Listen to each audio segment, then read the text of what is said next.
Olá, sejam muito bem-vindos a mais um episódio do AlphaCast, quinta temporada.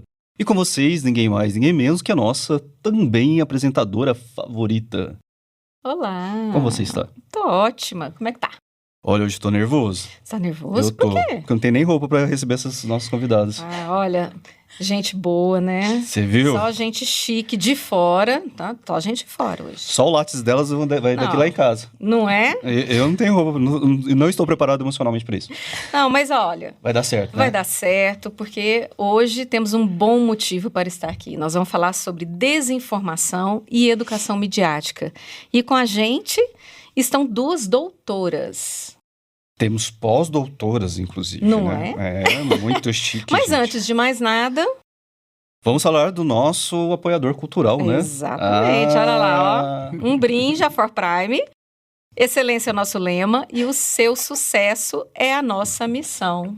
Porque, afinal de contas, cultura é importante e investir em cultura também é importante, não é Assim verdade? como na educação, né? Então, para nós é uma honra muito grande receber vocês aqui, né? Para falar sobre um assunto tão importante e, ao mesmo tempo, tão complexo, né? Porque, por vezes, nós achamos que é um assunto tão simples e é nessa simplicidade que algumas pessoas de má índole, enfim, alguns meios se utilizam para poder gerar aí tantas atrocidades que nós estamos vendo, literalmente e principalmente num espaço tão digital, né, na virtualização. E quem é que está conosco Então, hoje? vamos começar? Vamos. Então, vamos lá. Vamos começar apresentando a doutora Marluce Zaccariotti. Doutora Marluce é jornalista, formada pela Universidade Federal de Goiás, é especialista em gestão de processos comunicacionais pela USP, pela ECA-USP, é mestre em ciências da computação também pela USP, doutora em educação pela PUC Goiás e pós-doutora em ciências da computação pela Universidade Fernando Pessoa, em Portugal. Ela é professora do curso de jornalismo da UFT, né? Vice-coordenadora do mestrado profissional em educação também, lá da Federal do Tocantins, coordena o núcleo de pesquisa de extensão e práticas jornalistas, no JOR, e Pegadas, agência de comunicação Inova. Ela representa aqui, né, a presidente da ABEGE, e está aqui conosco, vai falar um pouquinho sobre desinformação e educação midiática. Seja muito bem-vinda, professora, é um prazer recebê-la aqui conosco, aqui na Unialfa. Muito obrigada, eu que agradeço, e é um prazer estar além de tudo, em instalações maravilhosas, com dois apresentadores simpaticíssimos. Então, assim, muito feliz e feliz de estar na minha terra natal, porque eu sou de Goiânia, então, para mim, é sempre um prazer estar aqui. Olha só. Não é? Só por uma questão de informação, acho que você falou computação e comunicação. Eu falei computação? A desinformação. Computação também, mas eu sou da comunicação, só.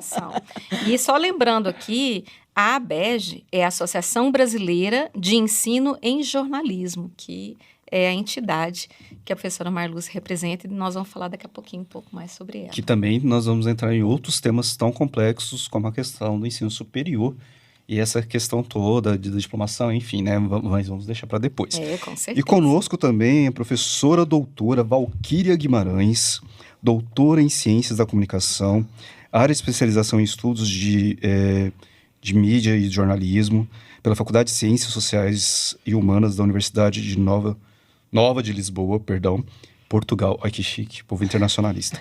Graduado em Comunicação Social e Jornalismo pela Universidade Federal da Paraíba e mestre em Educação também pela Universidade Federal da Paraíba. É coordenadora do curso de jornalismo da Federal do Tocantins, né, vice-coordenadora do Núcleo de Pesquisa, Extensão e Prática Jornalística, no JOR, primeira tesoureira da Associação Brasileira de Ensino de Jornalismo, olha só. É a mulher do dinheiro. É a mulher do dinheiro, literalmente, né? Coisa boa. Professora associada da UFT, atuando principalmente nos temas de rádio, comunicação, educação e cidadania. Também é muito importante falar que a professora doutora Marluce, ela trabalha cibercultura e também a questão da pós-modernidade, que é um outro assunto muito legal. Nós iremos tratar. E uma experiência grande de mercado, né, professora? Mais de 15 anos no mercado de jornalismo, em veículos de grande imprensa, como assessora, gestora de comunicação de empresas privadas. Então, temos aí muita bagagem, né? Coisa boa. Professora, muito bem-vinda, viu? Boa tarde, bem-vindo. Obrigada por estar aqui. É um prazer realmente estar aqui com vocês, assim, né? também muito entusiasmada também. Não tenho roupa para isso.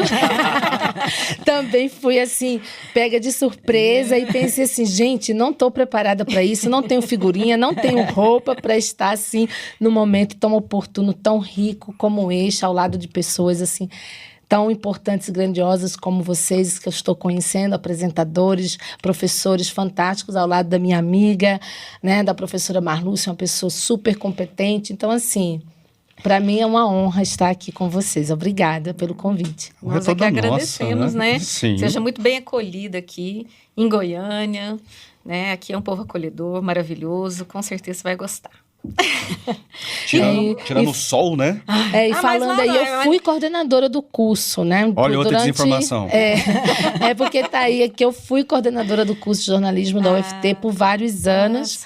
Eu já fui por 3 mandatos. Aí eu coloquei... Aí você já cedeu o seu mandato. Eu já cedi. Aí, neste momento, eu não estou na coordenação do curso, mas eu fui, sim, coordenadora em 2015 até 2016, depois de 2019 até 2022. Coisa boa. Mas foi muito Nossa, é muito currículo para pouca vida, né? E eu sempre falo isso, porque hoje o mundo pede de nós cada vez que possamos estar mais e mais e mais qualificados. Não que antigamente não fosse, mas eu acho que o tempo era um pouco diferente, né? Do tempo e espaço nesse mundo virtual. E aí entra a questão da própria cibercultura, Exato. Né? Os espaços que nós atuamos, esses espaços virtuais. E entra a ideia da desinformação e educação midiática, que é tão importante, né? Eu vejo pessoas hoje cada vez mais desinformadas. Ao mesmo tempo, elas têm acesso à informação. O Bauman diz isso, né? Hoje nós vivemos uma era de muita informação e pouco discernimento. Né? Então, nós temos acesso à informação, mas para eu procurar se aquilo ali é real ou não, se é verdadeiro ou não, eu tenho uma dificuldade gigante. Mas para eu proliferar uma desinformação, é uma coisa muito fácil. Inclusive, vejo isso também entre os próprios jornalistas, né? Que viram uma bagunça danada. Eu fui num debate de atrás que realmente quase foi um debate, né? Eu falei, gente, eu vou sair pela cadeira por baixo, porque vai ficar uma coisa muito deselegante, né? Eu acho que aí já não é questão de profissão, já não é questão de status quo, é uma questão já de muito de berço, né? Mas eu acho que o berço, hoje a criança já nasce com isso aqui na mão, né? E sabe operar muito melhor que a gente. Com certeza. E isso nos preocupa, né? Como é que vocês veem, porque ambas trabalham, né? Ambas são da comunicação. Como é que vocês estão vendo essa quantidade de informação que a gente não consegue consumir, né? Na verdade, eu acho que a gente não consegue nem processar mais. Como é que vocês estão vendo...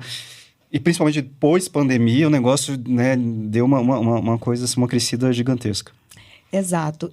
O tema do nosso evento foi exatamente baseando em discussões que estão acontecendo não apenas no Brasil, mas são discussões que estão permeando eventos no mundo todo sobre a necessidade de pensarmos melhor a questão da educação midiática. Aí temos vários, independente dos conceitos que são utilizados, porque a gente pode falar de literacia, a gente pode falar de alfabetização midiática, pode ser educação midiática, enfim, a gente tem uma série de conceitos. Inclusive, deu um pouquinho de briguinha, assim, vamos chamar a educação midiática, que nome a gente vai dar? Porque conceitualmente não são exatamente sinônimos, entende? Porque cada autor tem a sua linha e tal. Mas a gente entende que educação midiática é um pouco mais amplo e o problema maior está também na palavra midiática, né? Como que nós vamos conceituar a questão da mídia em si e tal. Quando nós estamos falando de informação, de um modo geral, nós estamos falando de conteúdos que estão sendo publicados nas redes todos os dias em excesso. Nós estamos realmente vivendo uma sociedade que, como diz um grande colega teórico, né, que não é daqui do Brasil, mas que tem despertado bastante atenção na leitura do livro dele, que é a sociedade do cansaço. O que é que nós estamos? Nós estamos cansados realmente, porque a gente recebe tantas informações, são tantos conteúdos o tempo todo, então como discernir? E nesse movimento de conteúdos, o que eu acho que é importante a gente fazer uma separação, o que a gente chama de notícia, e por isso usamos a palavra desinformação, para nós é mais interessante, por quê? Porque falar, por exemplo, em fake news, embora seja o termo utilizado especialmente por norte-americanos, e que ficou, vamos dizer assim, popularmente conhecido, mas se para nós, que lidamos com isso, com os conceitos, né, dos termos, quando a gente fala em fake, que é algo falso, a gente não pode associar na mesma palavra o que é falso com notícia, porque a notícia, conceitualmente, é algo que foi... verdadeiro. Que é verdadeiro, que você minimamente levantou as informações, foram apuradas, né, foram checadas, a gente ouviu, cumprimos os ritos e os processos e os princípios do jornalismo. Então, quando a gente fala fake news, é uma coisa estranha, porque seria como se nós estivéssemos assumindo que é possível ter uma notícia que é falsa. Né? E aí não vamos nem entrar naquele detalhe de que as notícias, elas podem ter lado, de que as notícias não são completamente objetivas, aí é uma outra questão, mas dizer que a notícia é falsa, não. Então, por isso o termo, a diferença do termo desinformação, e que a gente prefere do que usar fake news, né? Embora reconheçamos que é uma palavra muito mais, que é um termo muito mais utilizado, fake news, né? Mas a desinformação, ela passa exatamente por essa possibilidade de ter as pessoas terem cada vez mais acesso a uma série de conteúdos, né? E como que a gente vai discernir o que é um conteúdo que utiliza-se muitas vezes das estratégias do jornalismo para parecer uma informação notícia jornalística? Aí é que está o grande problema, e é aí que eu acho que a gente precisa realmente trabalhar com essa educação midiática. Porque se nós não começarmos a ver o que a sociedade precisa ser, receber subsídios para fazer essa distinção, né, do que é verdadeiro, do que não é, e outra coisa, a entender que nesse mundo digital, nessa infovia que a gente tem, né, das informações, eu sou responsável por aquilo que eu compartilho. Eu sou uma pessoa que recebo informações, recebo conteúdos, mas eu preciso me responsabilizar por aquilo que eu compartilho, que eu estou passando adiante, se não é uma verdade, né? Ou se é algo que possa causar problemas para a sociedade, para o outro. Então, eu acho que também, para além dessa questão da educação midiática da sociedade, e a gente associa essa ideia da educação midiática a uma formação cidadã. Então, quanto mais uma sociedade está melhor educada, né, midiaticamente, essa palavra eu não gosto muito, mas assim, do ponto de vista do reconhecimento de uma informação, de saber fazer a leitura da mídia, de ter um posicionamento crítico, de conseguir identificar o que é verdadeiro do que não é, o que não é fácil. Não é fácil nem mesmo para os profissionais, né? A verdade é essa, não é fácil. Mas, assim, quanto mais a gente estimular, instigar e dar subsídios para a sociedade ter essas possibilidades, mais nós teremos uma sociedade democraticamente mais forte. Porque a democracia e a cidadania estão associadas principalmente a essa capacidade de também lidar com as informações, de saber se posicionar, né? Um voto, por exemplo, bem dado significa não apenas um voto partidário, mas um voto cidadão. É aquele que eu compreendo o papel daquela figura que tá se promovendo como qualquer cargo que seja, do vereador ao presidente da República. Eu compreendo esse papel, eu sei o que essa pessoa faz, eu sei o que ela representa na sociedade, eu sei quais são os meus direitos, né? E como eu posso cobrar essas pessoas. Então, é um voto que é bem, mas muito além da questão partidária, né? Enfim, são alguns pontos que eu estou jogando aqui para o nosso debate, para a gente continuar, porque é muita coisa. Não, e daqui a pouco a gente vai falar sobre esse evento gigantesco que vai acontecer aqui em Goiânia, né? Exatamente. A partir de quarta-feira. Então, assim, tem muita coisa. Tem muita coisa que vai acontecer no Enejor. Mas antes eu gostaria de falar com a doutora Valquíria, que é algo que me preocupa, pegando o gancho na fala da doutora Marluce. A inteligência artificial chegou a um ponto tão complexo, né, que, por exemplo, pegam pessoas que são figuras de autoridade na área, no jornalismo, por exemplo, o Bonner é o campeão de utilizarem rosto e voz para utilizarem mensagens de desinformação, enfim. Por quê? Porque ele é uma figura que ele tem uma persona muito forte e que anos levando notícias sérias, né, que foram verificadas, assim como Drauzio Varela, né, e outras pessoas.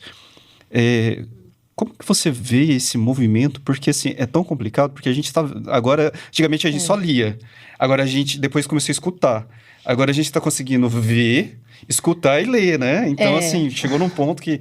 Até que ponto aquilo ali é real, né? Como é que que fica. Lembrando que a realidade, o falso também não deixa de ser real, né? Antes a gente até tinha uma premissa assim de que a imagem vale mais do que 1000 palavras, né?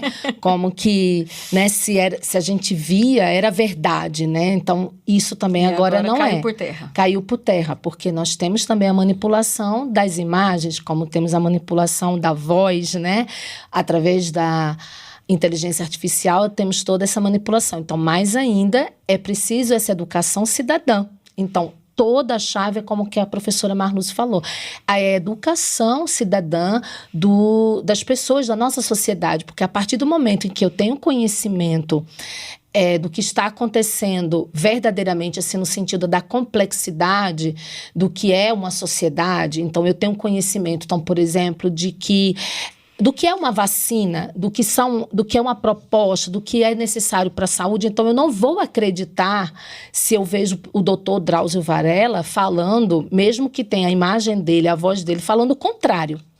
Então, eu conheço o Drauzio Varella, eu conheço o seu trabalho, conheço o que é que ele defende, as suas pesquisas. Então, se vem algo totalmente ao contrário do que ele diz, eu vou saber. Então, minimamente, eu vou conseguir ir pesquisar e ir atrás. Mas o que está acontecendo é isso. É também essa velocidade que nós temos, essa necessidade. Então, antes, a gente também tinha ali para a gente dar o furo de reportagem. Então, essa questão toda, muitas vezes, eu quero ser o primeiro. E vem tanto da mídia como das pessoas. Eu recebo, então eu nem checo, eu estou recebendo aquela notícia. Então, o primeiro passo é você nem ler a notícia, né? Você vê o título ali e tal, é aquele título que te mostra alguma coisa, você já está ali disparando. Então, por isso que a gente precisa chamar, como também a professora Marluce colocou, a responsabilidade de quem compartilha. E por isso que a gente tem que ter essa educação. Porque a partir do momento em que eu entendo que ao compartilhar uma notícia, que não, né? A compartilhar uma informação, não vamos chamar de notícia, né? Então, ao compartilhar uma informação que não é verdadeira, que é manipulada, né? Seja pela inteligência artificial, ou seja, de qualquer forma que for, ela está manipulada, eu também tenho responsabilidade sobre isso. Então, por isso que a gente também precisa lutar para que a gente tenha a regulamentação da internet, a regulamentação de tudo o que a gente está vivenciando, porque a gente não pode continuar com essa terra de ninguém. Então, é como se a gente vivesse numa terra de ninguém. Então, não é assim. Então, precisamos ter regulamentação e precisamos ter essa educação. E uma educação cidadã, não só para as mídias, para entender como funciona uma televisão, como funciona a projeção de a notícia. Isso é muito importante para a sociedade entender como que a notícia é construída. Acho que eu tenho visto que nas escolas tem acontecido muito isso, de ter essa parte de apresentar aos alunos, desde criança, o que é uma reportagem, o que é uma notícia e tal. Mas é para além disso. Acho que a educação cidadã é justamente para que eu entenda o que é ser cidadão, cidadã? Como é que a sociedade entender, por exemplo, que uma notícia que fala de uma queda, por exemplo, de uma barreira numa cidade, não é um evento isolado. Então, a notícia pode vir só assim, caiu a barreira ali, morreram tantas pessoas. Mas vai para além disso, né? Porque a gente tem ali o quê? Uma política pública de moradia, que é preciso discutir. Então, por isso que os nossos alunos de jornalismo, os nossos futuros jornalistas, precisam também entender sobre sociedade, entender sobre políticas públicas, porque a informação não vai vir apenas para dizer que caiu e que morreram aquelas pessoas. Então, a gente precisa compreender, para além disso, o que é que foi feito, como é que são as políticas públicas de moradia, não só de moradia, mas de política pública de sociedade, de economia, de desenvolvimento social. Então, olha como apenas uma queda de uma barreira gera tantas discussões e tantas questões que nós, enquanto cidadãos e cidadãs, precisamos estar atentos, porque aquele não é um evento isolado.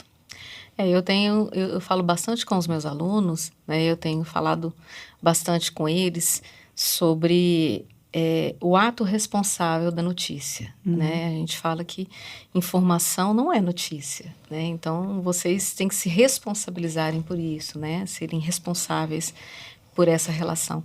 Porque existe uma ansiedade, e essa ansiedade não é de hoje, que é a ansiedade do furo, né? Que eu acho que a Valquíria falou bem. Todo jornalista quer ter o furo, né? Ele quer ser o primeiro, ele quer estar na frente, ele sabe que isso é um motivo, muitas vezes, de destaque midiático. Mas, ao mesmo tempo, e isso não é novo, a vida inteira ocorreu isso. Então, hoje em dia, é importante e até as próprias plataformas digitais propiciam uma facilidade, um acesso muito rápido, né? Só que tem que ser contextualizado. Então, por isso que eu falo muito com eles sobre isso, né? De trabalhar essa ansiedade e de realmente ter essa preocupação da apuração. Porque, como vocês falaram muito bem, né? Na verdade, a desinformação, né, é uma coisa, ela vai além de um simples equívoco, né? Quando você gera uma informação errônea, você acaba derrubando uma série de outras premissas que o jornalista ele precisa pensar muito bem, né? Isso é um ato de responsabilidade. Então, eu falo bem sobre isso. Olha, a notícia é um ato responsável. A gente precisa realmente trabalhar com os alunos nesse sentido, de entender que realmente notícia é diferente de informação, né? Informação todo mundo tem. Agora, a notícia e o peso da notícia é com eles, né? E eu acho que a gente tem que fazer isso de uma forma muito forte. E aí eu queria, assim, aproveitar esse momento e perguntar, assim, e as redes sociais dentro desse contexto? Como é que fica, né? E aí, professora? Então, redes sociais, elas têm nos desafiado, eu acho, na academia, principalmente porque se discute muito, os nossos alunos estão muito envolvidos nas redes sociais como um todo. As plataformas, como, né, você bem colocou, são mais acessíveis. As pessoas hoje podem utilizar por meio de um celular, não um celular, de um smartphone, e fazer toda uma proposta de um programa, inclusive, né? Então, assim, tudo isso que, ao mesmo tempo, alguns chamam de democratização, eu tenho algumas aspas nessa democratização, no sentido de que a gente entende que o que é totalmente democrático é aquilo que é totalmente acessível a todos e a todas. E nós sabemos que não é bem assim. Primeiro que, para que você tenha algo totalmente acessível, a gente teria que ter a internet também totalmente acessível. O pacote de dados que eu tenho, provavelmente não é o pacote de dados que um garoto, uma garota lá na periferia vai ter. Então, é claro que existem diferenças. Uma coisa é a disponibilidade do acesso, né? Todo mundo, hoje, em tese, tem possibilidade. Agora, esse acesso é democrático? Aí já vem uma outra história. Porque também aí, chamando novamente para essa necessidade dessa alfabetização midiática, ou dessa possibilidade de ter conhecimento para fazer as interpretações. O quanto que eu, estando com o meu smartphone, tendo acesso à internet, como eu consigo fazer as pesquisas de modo crítico e consciente? Será que eu consigo? A gente, com os nossos alunos, muitas vezes a gente percebe. Olha, vocês vão pesquisar tal coisa.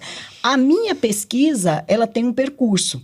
Talvez, pelo meu conhecimento, pela minha bagagem, pelo que o percurso do aluno pode ser outro. Então, é nisso que nós estamos falando quando a gente fala das possibilidades e dos acessos, é claro, todos temos. Agora, qual é a formação que nós temos para esses acessos? E é por isso que mídias, ou que plataformas, ou que mensageiros, tipo o WhatsApp, pegam tão fácil. Porque ele tem uma necessidade de uma capacidade de leitura crítica muito menor.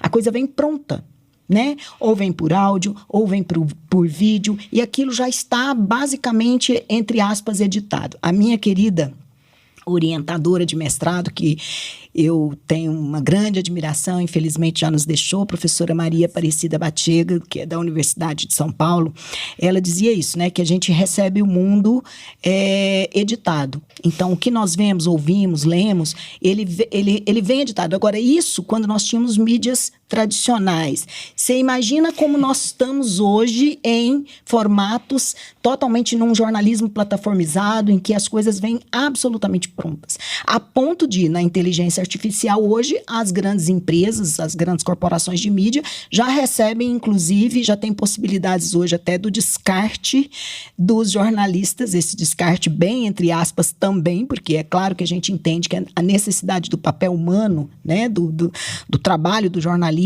mas já recebe boa parte de material que vem pronto pela inteligência artificial. Então, já está ali, você já tem um roteirinho, você cumpre, você preenche aquelas partes que estão faltando com a informação local e você tem uma newsletter, você tem um jornalzinho pronto, porque a coisa está pronta. Então, assim, essa consciência que a sociedade precisa ter, ela não vai acontecer do nada se nós também, como jornalistas, que temos conhecimento dessa dinâmica, nós, nas universidades, que temos conhecimento dessas dinâmicas, não colocarmos para nós a responsabilidade também do nosso papel educador. Essa é uma questão que já o rádio nasceu com esse papel educador, né? Vocês sabem bem disso, infelizmente também foi ganhando outros contornos, mas é uma premissa do jornalismo também ter esse papel educador. Então, o quanto nós estamos fazendo isso e o quanto nós estamos nos rendendo a essa outra dinâmica. E só para pegar um ponto que você falou, sobre a questão de que a desinformação ela não é feita assim de qualquer jeito e tal, não me lembro bem a expressão que você usou, e eu queria dizer o seguinte, ela é construída mesmo. A desinformação é construída. E aí, vejam bem, o que aconteceu com o jornalismo e os jornalistas em período bem recente, não só no Brasil, mas a gente vê um período muito em outros países, no mundo todo, um avanço ali de uma extrema-direita que desqualifica muito o jornalismo, não é à toa, desqualifica porque o jornalismo é uma ponte de informação de qualidade com a sociedade. Então, não é à toa que há essa desqualificação. Agora, quando a gente pensa nessa desqualificação, a gente pergunta assim, mas espera aí, se é tão ruim o jornalismo, né, e os jornalistas são tão incompetentes, e o jornalismo é mentiroso, e o jornalismo é manipulador, e sei lá mais o que falam, então por que na hora de fazer a construção de uma desinformação, ou para o uso popular uma fake news, por que se usam todas as estratégias do jornalismo? É para aparecer um telejornal, é para aparecer um jornal, a modo como se compartilha aquela informação é toda baseada no jornalismo. Uhum. Então, a ponto de pegar o William Bonner, que é uma figura que tem um respeito, que tem uma credibilidade, e utilizá-lo em Deep Web, né, para poder fazer de conta que é ele dizendo. Então, se o jornalismo não tem essa importância, se o jornalismo não tem esse peso, então por que se utiliza do jornalismo para parecer que aquela informação tem credibilidade? Então, veja que é uma contradição. E é aí que nós temos que nos apoiar.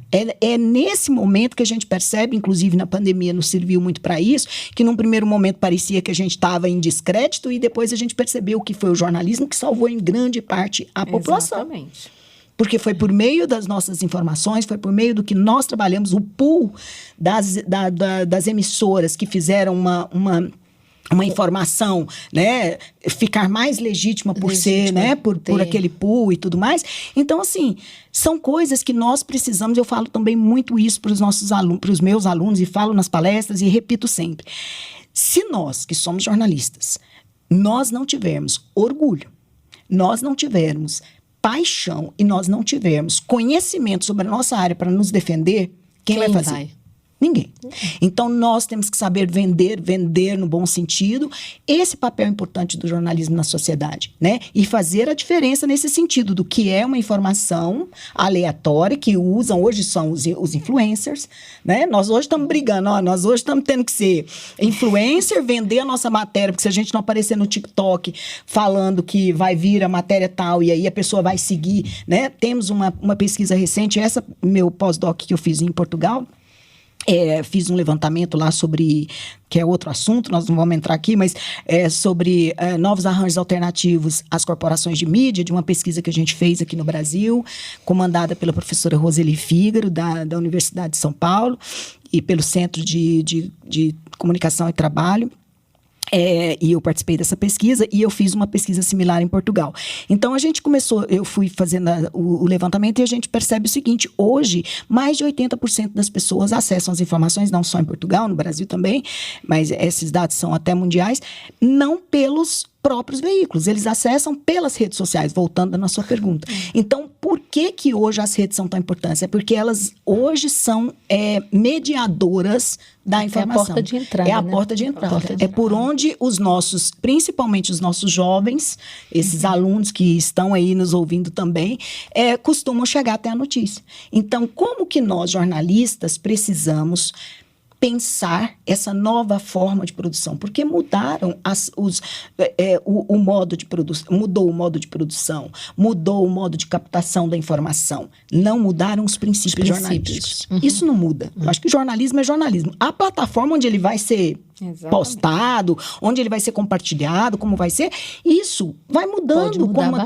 tecnologia vai mudando, né? A gente tinha o rádio, passou para a TV, e assim, a gente foi mudando de plataformas, a gente foi mudando de mídia.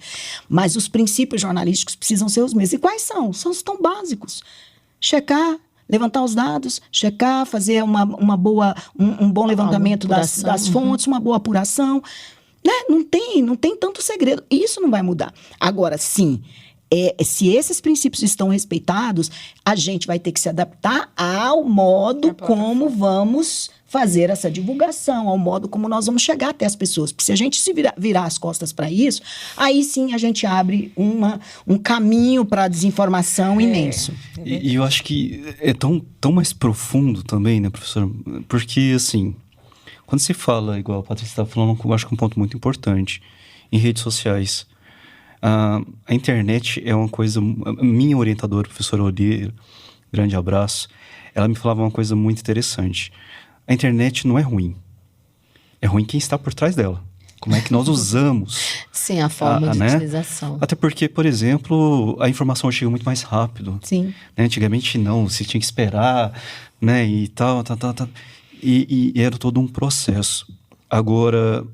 Me preocupa muito, e eu acho que esse talvez seja um grande desafio, essa educação midiática mesmo, essa educação para ser isso, porque deu voz a muita gente, mas muita gente que não tem filtro, né? O filtro social mesmo, de chegar lá achar que é um território sem lei, que eu posso falar o que eu quiser, do jeito que eu quiser, e isso está gerando um mundo doente, porque a internet está ficando um local que nós adoecemos mentalmente. Como a professora disse, nós estamos cansados, né? Então, às vezes, a pessoa coloca ali a cara a tapa por uma coisa tão... Perdão pela expressão, mas uma coisa tão banal. Às vezes eu estava vendo de atrás uma ex-modelo que apenas fez um procedimento para se sentir melhor. O pessoal acabou com ela, porque como se envelhecer fosse algo que não pudesse acontecer, né?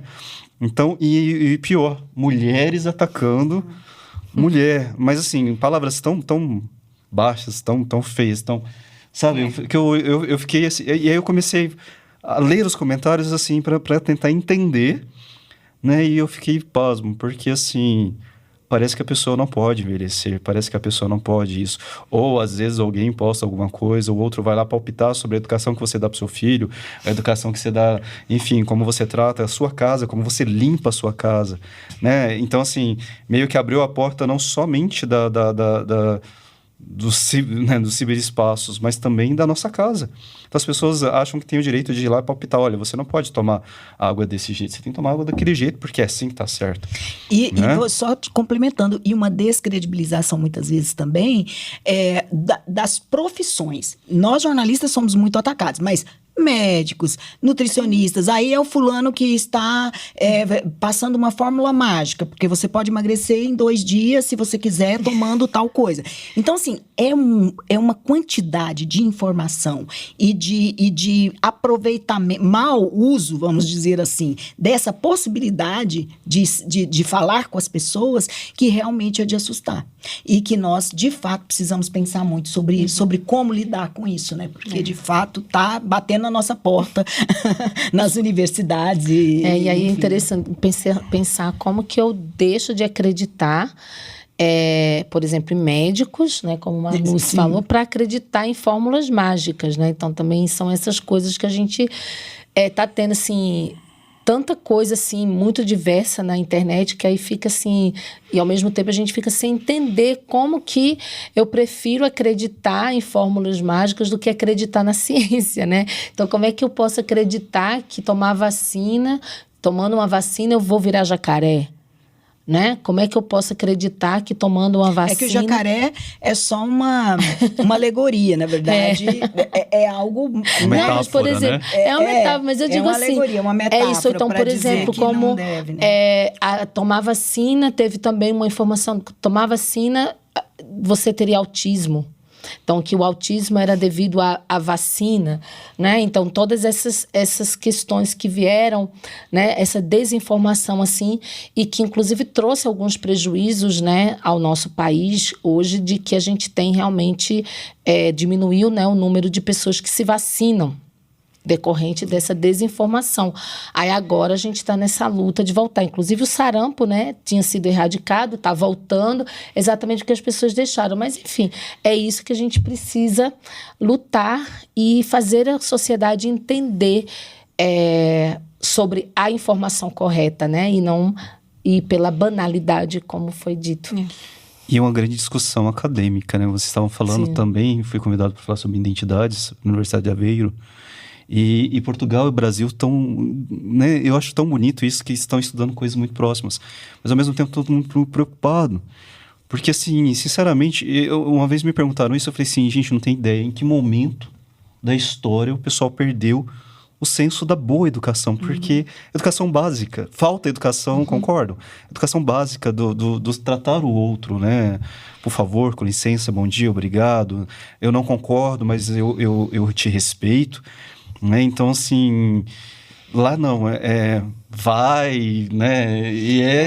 Eu as acho pessoas que se rebaixam telas, tanto. né? Eu acho que as telas propiciam, né, esse distanciamento, que na verdade é um distanciamento equivocado. Mas o grande problema é a questão da identidade mesmo atrás. Eu acho que é uma questão de cultura. Sim. Né? Nas redes, na educação das redes. Porque quando você olha o perfil, né? é um perfil que é de uma pessoa completamente... que não deveria ter aquela postura. Né? Então, sim, assim, mas isso é porque assusta, mas ao mesmo tempo, muitas vezes o que a gente percebe é que a pessoa se coloca por trás daquela tela como algo que eu sou inatingível a partir dali, então eu posso falar o que eu quiser, né? Sim. Quantas pessoas falam que querem em áudios de WhatsApp e quando elas estão do seu lado, elas se comportam completamente diferentes, né? É uma às mudança, vezes, é como se fossem a gente que é dois coordenadora mundos, de né? curso, né? Eu que sou coordenadora de curso, Valquíria também, que foi há muito tempo, né? A gente sabe, né? Às vezes a gente recebe, assim, uns áudios, assim, meio escabrosos, assim, né? E a gente fala, meu Deus, que bravo, né? Aí quando chega o aluno, tá bonzinho na sua frente, mas ali atrás do celular ele tá bravo. Exato. Então, assim, eu acho que essa questão do virtual, ela possibilita, muitas vezes, as pessoas extravasarem, assim, eu acho que... É como se fosse uma vamos dizer assim, um filtro que se cria. Então, ali eu tenho o meu avatar. Ali não sou eu, Marluce, é o meu avatar que está falando. Então, beleza, eu tenho liberdade, né? E aí voltamos também para uma outra questão, que é a tal da liberdade de expressão, né? Que hoje se alardeia, porque a liberdade de expressão, uma liberdade de expressão, pera lá. A liberdade de expressão, ela é essencial, uma democracia tem e deve manter e respeitar. Agora, uma coisa é a liberdade de expressão, outra coisa é você não respeitar, né, os princípios éticos de convivência em sociedade. É aquilo onde, até que ponto aquilo não vai ofender ou vai atacar uma outra pessoa. Então, isso não é liberdade. A liberdade de expressão é eu poder dizer, né, não tudo que eu quero, não é tudo que eu quero, mas tudo aquilo que é socialmente, né, eticamente aceito. Então, quando a gente fala, tem que abrir espaço, por exemplo, para discutir a tortura. Não, só se for para a gente realmente mostrar para as pessoas que tortura existiu na ditadura militar e foi assim. Agora, tem determinados temas que se eu não quiser discutir ou não quiser levantar, é meu direito, porque aquilo ali é inaceitável. Não é liberdade socialmente de expressão. Não aceitável, exato. É inaceitável. Então, não é uma questão de liberdade de expressão, né? As pessoas, eu posso influenciar, eu quero dizer que a tortura deve existir. Não, isso não é aceitável. E isso não é liberdade de expressão. Quando você levanta a voz para dizer uma coisa dessa, você não está cumprindo um papel cidadão. A sociedade não quer esse tipo de coisa. A sociedade, né, tem princípios e regras. Então, essa liberdade de expressão precisa ser muito discutida para as pessoas entenderem que a liberdade só vai até onde não esbarrar no direito do outro, né? Nos princípios de relações sociais, éticas, humanas. Né? E aos maldosos de plantão, né? Prestem muita atenção nisso, porque quem acha que a internet é território sem lei, graças ao bom Deus e muita pesquisa, né? Muita pesquisa, a Polícia Federal já está achando muita gente, já está prendendo. Porque antigamente realmente não conseguia se localizar. Hoje não. Hoje a polícia está fazendo um trabalho belíssimo de contenção, porque realmente esses discursos de ódio, esses discursos que machucam as minorias, que machucam... Está sendo realmente... isso que a professora Marluce falou é perfeito. Nossa liberdade começa a liberdade do próximo. O meu direito começa quando o seu termina, e o seu termina virou quando o meu começa. Virou uma bagunça, e aqui virou uma coisa assim. Mas, gente... Agora vamos entrar no assunto, né? Não, a gente porque o Enejor, ele vai falar exatamente sobre isso. Por isso Olha que você não pode perder. Não é? Não é? Quanta riqueza vai vou ser. Falar. Eu não quero perder por nada. Mas vamos falar um pouquinho sobre esse assunto específico que eu acho muito importante. Gente, o que a gente nem chegou a discutir, a gente começou a dar pequenos... não sei spoilers. Podemos falar spoilers, né? São pílulas do que vai ser esse evento gigantesco na cidade de Goiânia. Vai ter palestras maravilhosas, pessoas maravilhosas. Lançamentos de livro.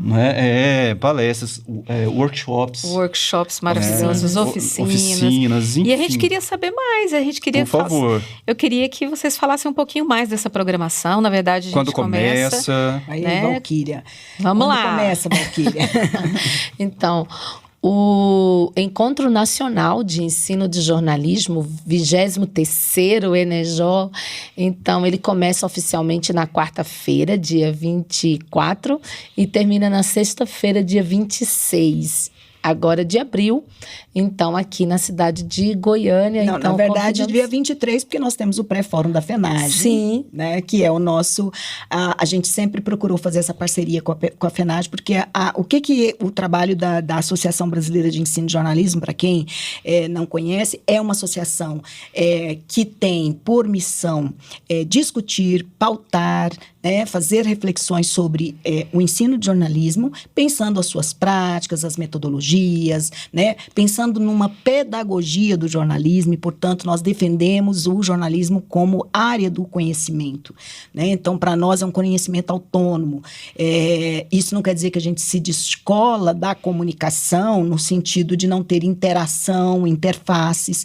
Não. Isso não existe, né? Na comunicação nós estamos interligados, mas o jornalismo como uma área do conhecimento, por ter as suas teorias, né? O seu campo teórico, o campo do jornalismo já bem amadurecido como uma ciência. Então nós defendemos o jornalismo e, portanto, fomos a sociedade que abraçou a proposta das diretrizes curriculares que hoje, né, estão em voga e são as diretrizes para os cursos de jornalismo e, portanto, nós todos os anos fazemos esse evento nacional no primeiro semestre, no segundo semestre a gente faz os encontros regionais e sempre com essa perspectiva de pensar o ensino de jornalismo e as interfaces jornalísticas, ou seja, nós temos a FENAGE, que é a Federação dos Jornalistas, Federação Nacional, que debate, que pauta a profissão do jornalista, então é sempre importante a gente ter essa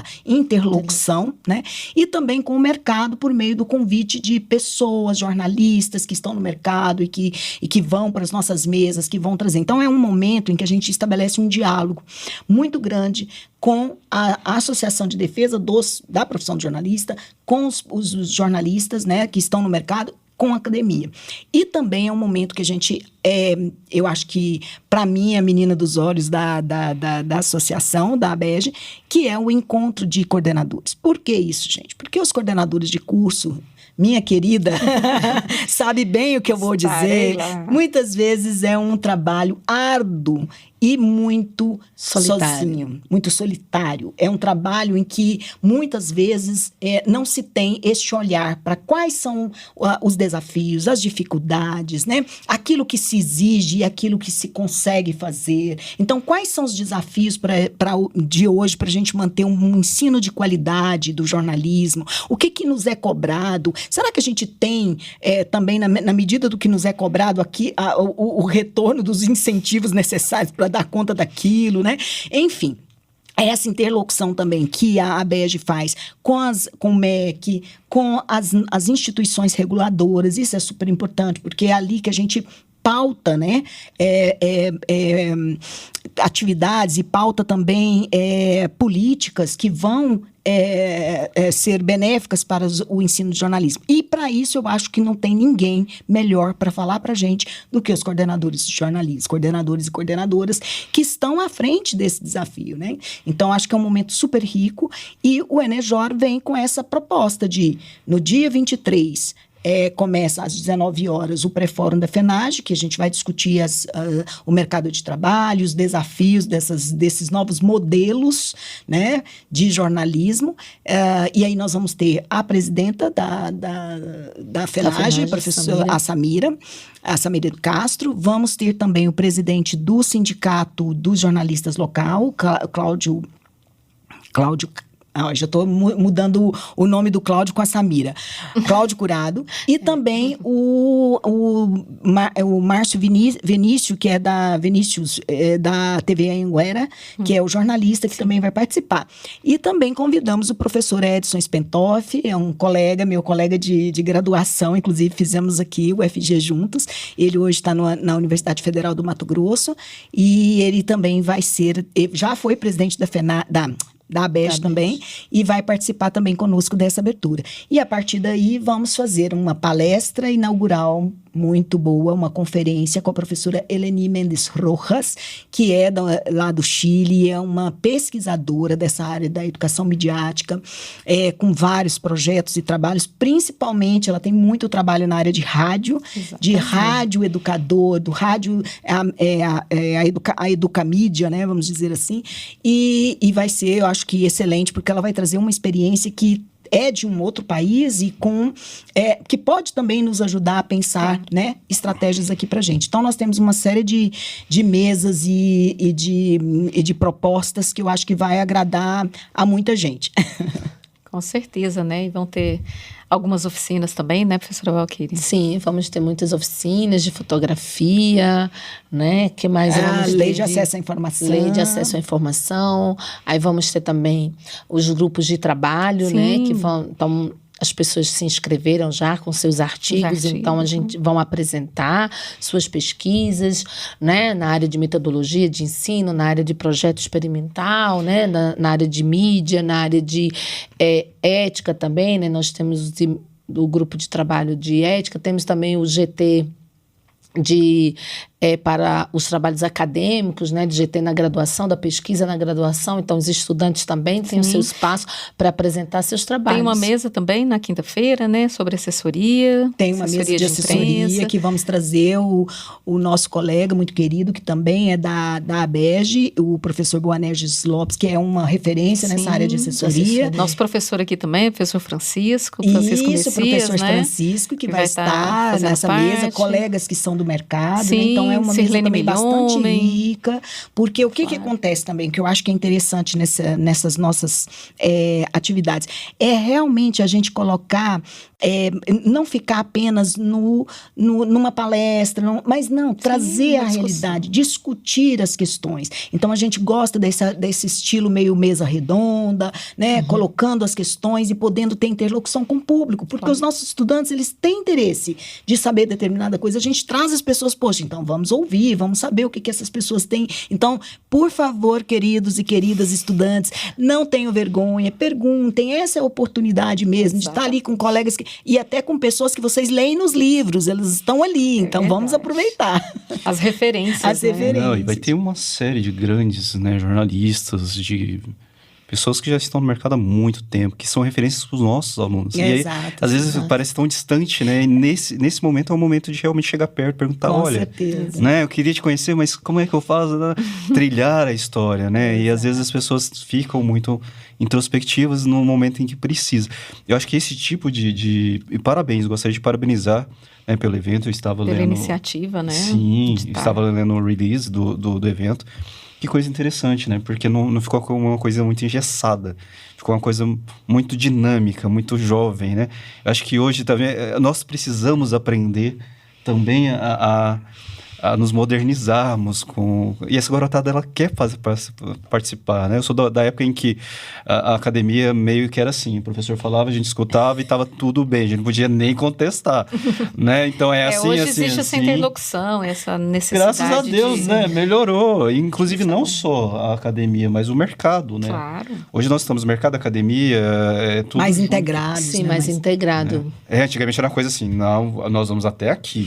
E os alunos gostam, pelo menos os meus adoram um evento, viu? Eles sim. adoram alunos, sair da sala de aula, ir para outros espaços, discutir. E é momento E a também gente de fazer tem isso network, como de você cultura, conhecer exatamente, as pessoas, network, eu falo muito né? isso para eles. Demais, porque você conhece uma pessoa, você pega ali um contato, daí você pode fazer um projeto, pode ter uma pesquisa, pode participar. Pode conseguir um estágio. Pode conseguir um estágio, exatamente. Então é um momento assim de realmente conhecer pode conseguir voar para outros lugares, né? Pode ter uma projeção diferente. E hoje também vamos falar do lado positivo da internet, então essas possibilidades de nós fazermos essas interações à distância, né? Então a rede colaborativa que a gente tem, olha, nós fizemos agora em 2021 a pesquisa que foi assim enorme, que foi sobre o perfil do jornalista brasileiro 2021, comandada, assim, coordenada pelos professores Jacques Mick e Samuel Pantoja,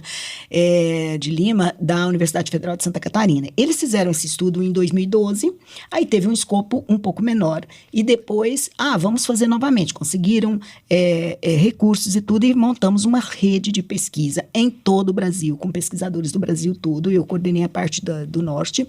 E conseguimos fazer um levantamento com mais de 800 respostas e com mais de 7 mil. O Samuca vai me matar, que eu estou aqui falando 800, mas 800 foi só de um estado. Mais de 7 mil respostas e a gente conseguiu fazer uma grande pesquisa e trazer dados essenciais para outras tantas pesquisas que a partir desta vão poder levantar, né? Então, assim, é isso. É hoje trabalhar colaborativamente, aproveitar essa oportunidade que a gente tem, que antes era tão mais difícil, né? E a gente tinha que fazer um evento para trazer uma figura internacional, uma grande pessoa. Meu Deus, não tenho dinheiro para pagar a passagem, como é que vai ser e tal? Hoje a gente consegue fazer isso, né? Pelas telas. Então, temos que aproveitar essas oportunidades. Esses acessos são importantes, né? Eu acho que a academia só tem a ganhar com com essas possibilidades midiáticas, né? A gente, quem sabe, é aquilo que a gente conversou aqui, né? Usando para o bem, as coisas funcionam. Que mal tem. Né? Não, isso Não é verdade? que a professora falou é uma coisa maravilhosa, né? Por exemplo, quando eu estava nessa palestra sobre identidades, né? Nós tínhamos, se eu não me engano, um professor da Irlanda, na Universidade de Aveiro, que estava participando também por vídeo, e a coordenadora do curso, ela é uma francesa que estava há muitos anos, está, né, há muitos anos em Portugal. Então, assim, hoje o mundo cabe na palma da mão, literalmente na palma da mão, né? Então, isso é um lado muito positivo também. E a gente tem que aproveitar porque o Renato Ortiz, ele falou uma coisa que eu acho maravilhosa. Né? Nós estamos todos interligados, independentes da nossa vontade, nessa sociedade do século XXI.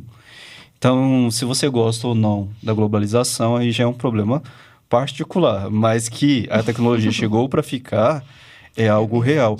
Mas nos preocupa um outro ponto, né? Que eu estou doido para que haja essa discussão. Porque quando se fala também em tecnologia, nós estamos falando aí de uma questão também do individualismo.